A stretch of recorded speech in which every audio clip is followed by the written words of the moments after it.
Daniel Riolo, ils sont là jusqu'à 1h du matin. Encore une demi-heure d'after avec vous au 32-16. Bien sûr, on vous attend. Fred Hermel avec nous après la victoire du Real 3-1 face au PSG. Et Mustapha est là, il est supporter du Real. Mustapha, bonsoir. Bonsoir messieurs. Salut. Alors, bon, évidemment, tu dois être content du résultat, mais est-ce que tu es content de la prestation du Real ce soir, Mustapha ? Oui, le résultat, on est content, on va pas se mentir. Hein. Comme le Real, Cristiano Ronaldo avait raté la balle du 1-0 au tout début, on a eu beaucoup de chance que le PSG ait raté pas mal d'occasions, parce qu'il y a certaines pertes de balles où le PSG a très mal négocié ça, ou alors nous on a eu des défenseurs qui ont réussi à mettre le pied. Bon, après ça reste un match de foot, voilà, faut convertir ces occasions, mais honnêtement, on m'aurait dit 3-1 il y a 2 semaines contre le PSG, je le signe. Non pas que je réduis mon équipe à rien du tout, mais comme on le sait, on est un peu dans le dur. Alors même si c'est la Champions League, on dit que le Real se transforme. Aujourd'hui, j'ai pas été plus rassuré que ça. Je me projette même plus loin en me disant que si éventuellement on passe en quart de finale, il va falloir élever un peu le niveau de jeu et surtout la défense, parce que des erreurs comme ça, peut-être que face à un PSG un peu inexpérimenté, ça se paye pas cash. Dès le match retour. Bayern, Barça ou City, je pense que tu prends valise. Donc oui, je suis assez content du résultat. Très content du match de Marcelo, qui a fait un match énorme, homme du match pour moi. Fabuleux. Varane, qu'on n'a pas souligné, mais Raphaël Varane a fait un très gros match. Je trouve, à mon sens, après peut-être que j'abuse. Non, il a fait un bon match. Hein. Il a été un peu fébrile par moment, mais sur les contres du PSG, sa vitesse était hyper importante. Il en a sorti 2 à la fin. Là. Tu sais, Mustapha, moi je vais te dire, moi je suis d'accord avec toi que le niveau du Real doit forcément s'élever et dès le match retour, parce que aujourd'hui, ce qui a sauvé le Real défensivement, et comme tu l'as dit, l'efficacité du PSG, elle n'était pas au rendez-vous. Neymar a été au rendez-vous. Cavani n'a pas été au rendez-vous, Mbappé pareil. Mais si les trois, comme ça arrive très souvent cette année, sont là, sont présents, et sur le match retour, je suis persuadé qu'ils seront à leur niveau. Là, attention, si le Real fait la même prestation, ils vont morfler. Après, Jérôme, je suis d'accord avec toi pour ce que tu dis. Après, Neymar, je vais pas lui reprocher sa prestation. Bon, il a pas eu de chance. Il y a un moment, je crois, il a glissé, si je dis pas de conneries, pour une action ou quoi. Bon, après, il a fait des choses, des très bonnes choses. Même Mbappé, je l'ai pas trouvé si mauvais que ça. Après, oui, Zidane a fait des meilleures rentrées de jeu que en fait, Mustapha, Zidane, il a corrigé les erreurs qu'il avait faites d'entrée. En mettant une compo. Mais laisse-moi finir. Heureusement, Fred, si tu veux, que on était là 4 tout à l'heure sur le plateau, t'étais pas là, on était les 4 à être d'accord. Donc c'est qu'on dit pas trop de conneries quand même, tu vois. C'est que aujourd'hui, réduire le rôle de Zidane ce soir à corriger ses conneries. Mais excuse-moi, quand tu fais une correction, que tu changes et que tu changes de tactique, que tu passes en 4-4-2 à plat. Et là, très bien, Asensio d'un côté, Vasquez de l'autre, ça a dynamisé cette fin de match du Real, et c'est comme ça qu'ils arrivent, avec les 2 débordements d'Asensio, à revenir au score, du moins à prendre l'avantage et à mettre ce 3e but. Mais sinon, quand d'entrée de match, tu densifies un peu ton milieu de terrain et tu laisses personne sur les côtés, alors que le point faible du PSG depuis le début de saison, c'est ses latéraux au niveau défensif, je pense que c'est une erreur de Zinedine Zidane au départ. Après, je pense que Zidane, pour pas expliquer ce qu'il a fait, je suis pas dans sa tête, je me prétends pas coach, je suis qu'un simple auditeur. Je pense qu'il a voulu densifier le milieu de terrain, parce que entre nous, je pense, c'est que mon avis, je pense que le milieu de terrain, quand il y a 4 milieux comme ça, déjà le Real, je pense qu'il est quand même supérieur à celui du PSG. Non, mais je pense qu'il a voulu mettre avoir la maîtrise technique. Mais au final, peut-être ça s'est révélé un peu moins bon, parce que je trouve que Isco, c'est que mon avis, je trouve que Isco, il était sûrement bon dans la conservation de balles, mais il y a énormément d'occasions où il aurait pu la lâcher un peu plus tôt. C'est son problème. Je trouve que Isco n'a pas été exceptionnel à ce niveau-là. Il a fait un boulot, franchement. Mais après, moi j'ai eu la chance d'être au stade. Il fait un boulot, Isco. C'est vrai, son problème, c'est qu'il garde trop le ballon, il fait des grilles, etc. Mais il fait un super match aujourd'hui. Il fait le boulot pour lequel il est rentré. Parce que Bale, pourquoi il met Isco, il met pas Bale? Parce que Bale ne fait pas ce travail défensif là au milieu de terrain que Isco a fait hier. Et à partir du moment où il y avait un doute sur la sentinelle du PSG, automatiquement, si tu mets en position numéro 10 un mec comme Isco, qui a quand même beaucoup de talent, qui fait beaucoup de petits gris-gris, à qui il est difficile de prendre le ballon, etc., ça aurait pu faire très mal. Et d'ailleurs, ça a quand même bien dérangé le PSG. Allez, Mustapha, le mot de la fin. Excusez-moi, une dernière chose. Je trouve, Fred, quand je regarde le Real, pourquoi je parlais d'élever le niveau de jeu, je trouve quand même que l'équilibre défensif total de l'équipe, je ne pense pas que la défense est très friable. Il y a des moments où il y a des trous, des espaces que le PSG n'a pas su exploiter. Et c'est des fois, tu te dis... Dis-moi Fred, tu sais que la dernière fois que le PSG, et Moustapha d'ailleurs, la dernière fois que le PSG a perdu 3-1 en match aller de Coupe d'Europe, c'était le fameux match, c'est pas arrivé depuis, c'était le fameux match. J'étais à François à l'époque. T'étais à François. Tu sais qu'on est, c'est possible de revoir. À l'époque, il y avait Zamorano, Paco Bouillot, Michel, Martin Vasquez, Carlos Rocha, qui a joué à l'OM ensuite. Et Ricardo Rocha. Ricardo Rocha. Moustapha, merci en tout cas. Salut Moustapha. Merci à vous. Merci Moustapha. Messieurs. À très bientôt, bonne soirée. 32-16 ans vous attend jusqu'à 1h du matin, n'hésitez pas à nous appeler. Tu as quelques tweets les gars. Général Maximus qui lui dit bon, faut arrêter parce que les afters prolongés portent toujours la poisse. Vous l'avez fait pour les 2 matchs contre le Barça l'an dernier, vous l'avez fait pour France-Portugal et vous le refaites ce soir. C'est vrai. Et ça te fait rire toi? Moi j'avais jamais fait le rapprochement. Si, c'est la guigne à mort. C'est ça, c'est l'arbitre et puis c'est l'after du par contre Fred, attends, je vais Ils disent rien de l'arbitre à Madrid? Ouais.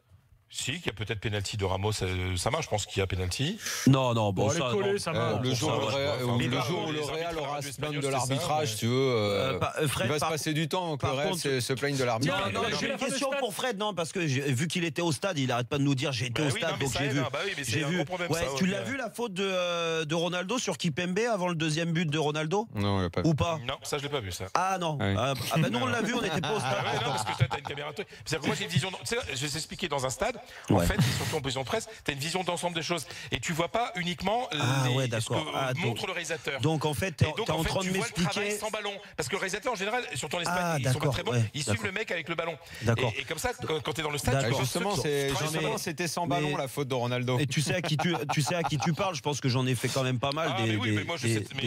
J'ai les stats, les gars. Vous savez combien? J'ai aucun problème par rapport à ça. Non, mais parce que tu es en train de m'expliquer comment on voit un match de foot dans le stade. On passe à la suite. Mais j'ai l'impression, cher Jérôme, que ce résultat t'a un petit peu titillé. Mais pas du tout, en fait, Fred. Je te sens un peu nerveux. Alors moi, je suis hyper détendu. Je suis pas là avec ma trompette et tout ça. Mais non, mais ce que je veux dire, c'est, je suis pas détendu. Mais quand j'entends des conneries, il faut juste se calmer. Parce que fan club du Real, c'est faut arrêter. Bon, je veux dire, on rigole.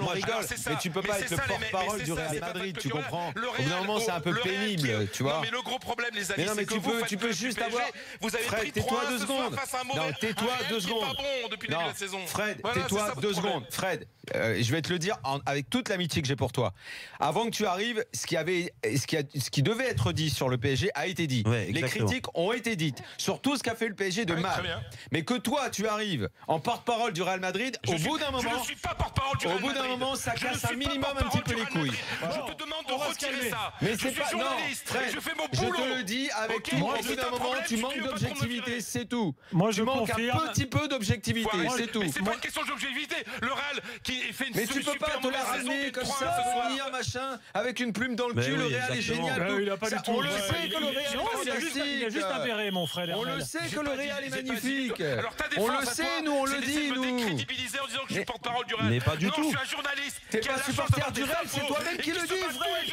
Pour avoir des infos. Mais c'est toi qui l'as dit avant-hier. Tu le dis, Fred. Tout le monde le sait, voyons. 33% de chances de se qualifier pour le Paris Saint-Germain, c'est la stat que nous avons enfin pour. C'est terrible. C'est terrible, je jure. Moi, je tiens de faire ta mijaurée. Je tiens à signaler des choses comme ça sur toi. Je vais pas t'essayer de me décrédibiliser parce que t'as pas d'argument. Mais c'est toi qui l'as dit avant-hier. C'est toi qui l'as dit. Je suis supporter du Real. C'était lundi soir. Mais écoute, Fred vit à Madrid. Alors moi, je vais vous expliquer ce qui se passe parce que. Voilà, vous êtes besoin. Non, mais moi je te dis, c'est pas moi le sujet là. Fred, mais c'est pas le sujet. Je vais t'inquiète pas, Fred, je vais éteindre ça en 2 secondes. Tu vis à Madrid, tu suis un club toute l'année, tu vois des gens avec qui tu deviens éventuellement ami. Moi, il y a absolument rien de choquant à ça. Tu bosses, tu fais ton boulot effectivement de journaliste. Est-ce qu'on lui a reproché quoi que ce soit? Je ne lui ai rien reproché. Tu relates ça à l'antenne. Juste au bout d'un moment, bon. Très franchement, il y a aucune raison de s'énerver. Personne ne lui reproche quoi que ce soit. Et c'est terminé. Tu me reproches d'être porte-parole du Real. Les visions qu'on a en Espagne, et c'est toi-même, on en a parlé et mille fois. J'ajoute quelque chose d'important. Fred est un travaille aussi pour des médias espagnols. Donc, il a aussi une culture de traitement des matchs de foot en mode espagnol. Il n'y a pas de problème. En mode espagnol. Mais ça y est, c'est ça. Non, mais je veux dire, il n'y a pas de problème. C'est toi qui nous l'as expliqué 1000 fois. Fred, je peux en placer une. Juste, moi après j'arrête, je vais arrêter avec ce débat.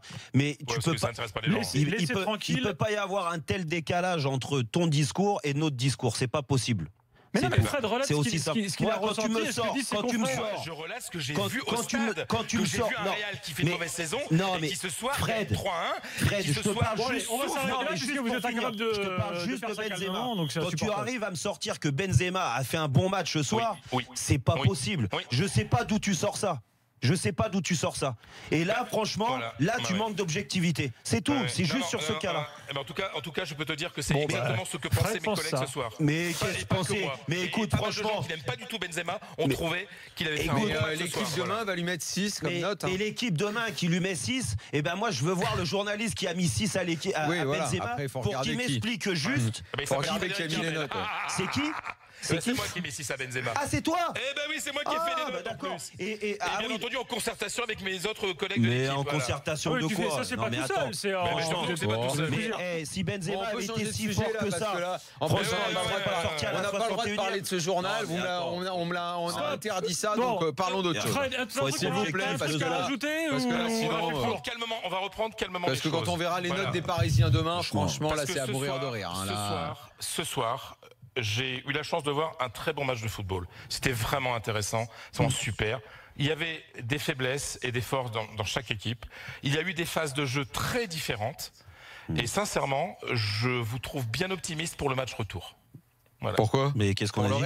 Ah non, personne n'a dit que le PSG allait se qualifier. Roland était le plus optimiste des 5 personnes qui sont passées. Il n'y en a pas un qui a dit que le PSG se qualifierait, Fred. Et William Gallas était le plus pessimiste. Tu vas dire que j'ai entendu là, si les 3 ils sont forts, nanana. Oui, si. Non. Enfin, moi, en tout cas, absolument pas. 33%, ça fait une chance sur 3. Mais personne ne dit ça. Vous n'allez quand même pas me dire que c'est décevant pour le PSG de repartir du Madrid avec 3 avec tout ce qui se passe cette saison. Mais moi, je te conseille juste de réécouter l'after quand il n'y était pas, et puis tu verras ce qu'on a dit. Non, parce que j'étais en train de faire mon travail de journaliste. Fredo, bon, merci. Et on se change la note de Benzema. Évidemment. Ah, c'est trop tard, le journal va s'imprimer. Ah ouais. Donc t'imagines quoi, 6 en faisant des matchs comme ça. Mais putain. 4 à Neymar. 4 à Neymar. Donc en fait, Benzema a mieux joué que Neymar hier. D'accord. Ouais, c'est ce que tu liras dans le journal. C'est pas Fred qui a mis la lettre de Neymar. C'est pas moi qui ai noté. Ah bah heureusement, merci. Dans quelques instants, nous sommes de retour avec Cédric et Zohar, s'il vous plaît, stop. Minuit 44. Salut Fredo, à très vite. Et l'after revient pour encore un quart d'heure de bonheur et de sérénité après la défaite du Paris Saint-Germain 3-1 face au Real. À tout de suite.